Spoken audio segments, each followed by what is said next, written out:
This episode is sponsored by Bayer and PPG. What does it look like for a company on a principle base? So you talked about accountability, you talked about organization, you talked about communication, you talked about workflow. I want to drill into some of these topics, and with or without company cam, because Mhm. yes, absolutely. Hey, folks, they're an industry partner. You should use them. But if they're not quite ready to tackle that expense, but they still want to have some of these things, I want to talk about what that needs to look like from a process, on a process level for the company. So let's just talk about let's start with organization. Okay. What do you think is the ideal um organization of job sites? You mentioned that at your company, at the family company, you had 50 employees. That's a lot of projects going on at once. About how many projects would you say is that going on at one I time? mean, at the time, we're probably doing somewhere between 10 and 20 jobs where we're Yeah. where we're we're doing a project, and then between sort of sales reps, people checking things, operations, just like the amount of places that people are at on any Hmm. given day where they will want to capture information Yeah. could be, up to 50 to 100.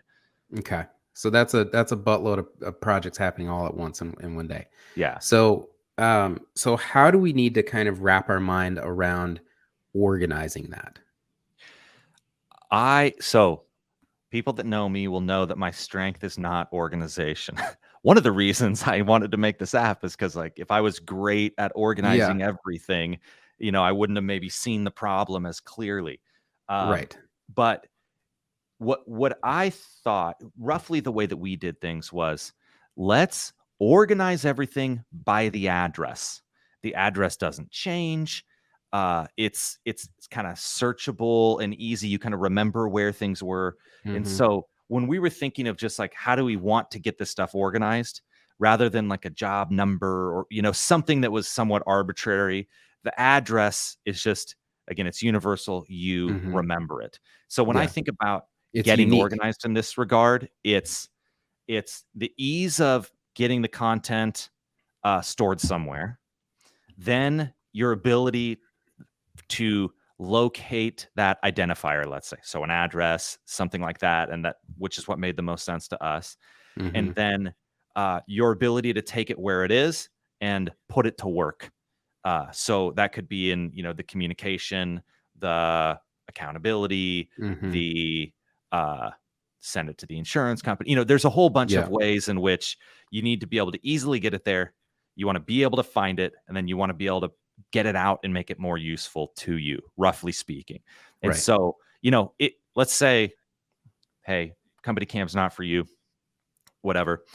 There are ways to kind of string that together that are not that are not necessarily going to be a disaster if you stay on top of them.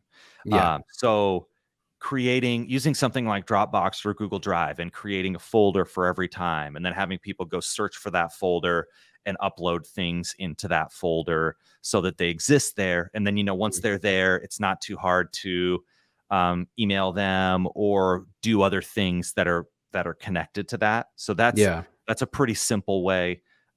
Depending on the, let's say, business management software you use, they may have ability to do some of this stuff. My concern always with this is like how much you have to affirmatively go out and try to do Yeah. versus you making kind of one decision and then it all happening. That's Yeah. I always think Well, an of. adoption of those processes is so difficult because these guys are out here with a brush in their hand. They don't. Yeah. Yeah. Well, Yeah. and it's almost, I don't want to say it's the the better you are of, let's say, a manager or something, maybe the more you can like make people do, or Hmm. process you can Hmm. drive. But for me, it was always, if we cut steps and simplify, then we will get better follow through. To watch the full episode, visit PCA Overdrive.